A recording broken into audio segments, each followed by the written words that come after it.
बिथांमोना बे लाइजामनि सायाव रायखांदोंमोन जे जोङो एबसुखौ बै समावबो मोननै रिजनेल पार्टी UPPL आरो BPF जों ज' सरकार दानो थाखाय 23/12/2020 आव लाइजाम हरदोंमोन होननानै बुंदों आरो बे लाइजामखौ जिहेतु जोङो अफिसियेलि रिसिभ खालामनो मोनाखैमोन बेखायनो जोङो मैया स्पष्टीकरण होदों बे लाइजामखौ लानानै दान्थे बिदान्थे जानाङा बे लाइजामखौ लानानै जोंनि गेजेराव गाज्रि परिबेसबो जानाङा जोङो लाइजामखौ मोनाखै होननानैसो जोङो स्पष्टीकरण होदों जों रावखौबो माने जोङो आक्रमण खालामनो थाङाखै क्रिटिसिजम खालामनो थाङाखै अफिसियेलि जों लाइजामखौ रिसिभ खालामनो मोनाखैमोन दा जायया होफैदोंमोन आरो जाय रिसिभ खालामदोंमोन बिथांमोननि लेभेलावनो बे लाइजामा कि जाने कारन परिबेस परिस्थितिया बेबायदिनोमोन बिथांमोननि लेभेलावनो बे थाबाय जानांगौ दा होफैग्रा आरो रिसिभ खालामग्रा बिथांमोनासो बुंनांगोन बेखायनो लाइजामखौ बे समाव जोङो मोनोब्ला जि उद्देश्यआव लाइजामखौ लिरदों डेफिनेटलि जोङो बिनि सायाव रेसपन्स आरो रेसपन्सिबिलिटिखौ लानानै हाबा मावनायाव एबसुआ मालाबाबो जिरायना थानाय नङामोन आरो आं मैयाबो बुंदों जे UPPL आरो BPF नि माखासे मोजां सानग्रा वेल विजारफ्रा बै समावबो रायखांदोंमोन खोथा बाथ्रा टेलिफनिक बिभिन्न माने जायगायाव जे मोननै दोलोजों सरकार दानो हायोबा मोजांमोन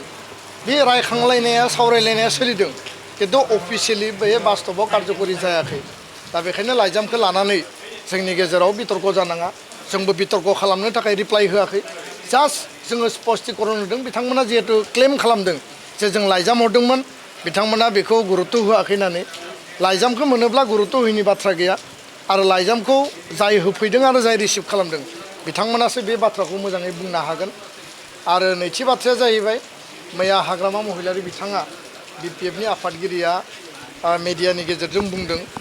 जे जिहेतु मैयासिम जोङो मोनसे टाइमलाइन होदोंमोन आङो डेडलाइन होननानै बुङा टाइमलाइन मोनसे होदोंमोन बे मोनसे खामानिया मोनसे समाव जायोबा मोजां आरो बेखायनो सावरायनायनि थाखाय 5 तारिखनिफ्राय 12 तारिखसिम जों मोनसे सम लादोंमोन UPPL दोलोनि आफादगिरि प्रमद बरुवा सावरायबाय हाग्रामा महिलारि बिथांनि हानजाया जोंनो लाइजाम हरबाय आरो जोङो बिथांनो उल्था लाइजाम हरफिनदोंमोन जे जोङो सावरायनो लुबैयो आरो सावरायोबा जों हाग्रामा महिलारि बिथांजोंनो सावरायनो लुबैयो लाइजामाव जों स्पष्ट लिरदों दा बेखायनो बिथांमोना मैया PNB ना माबा मोनसे मिटिं सावरायदों आरो बे मिटिङाव सावरायनायाव बिथांमोना मिडियायाव बुंदों जे एबसुआ जे रायलायनो थाखाय लाइजाम हरदोंमोन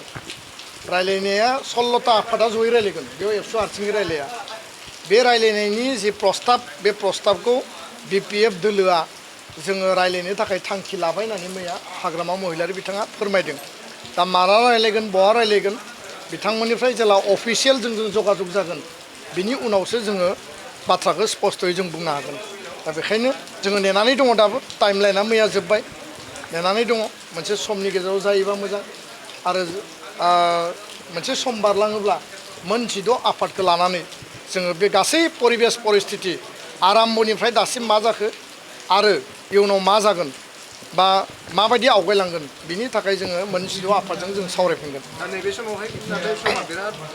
सुंद' होननानै बुंनांगोन समा आंखाल बिसायख'थिनि सम तारिखआ फैगासिनो दङ राजखान्थि दोलोफ्रा गावबा गाव लाइनाव खामानि मावगासिनो केम्पेइन खालायगासिनो दङ आरो जोंनि जे बुजाबुजिनि मोनसे बाथ्रा बा इनिशिएटिभ बेखौबो जोङो लांबाय थादों दा बिनि गेजेराव मा फर्मुला मा हिसाब अंक ओंखारो आल्टिमेटलि बिथांमोनजों सावरायनो मोनोब्लासो बे बाथ्राया रोखा जागोन गोजोन्थों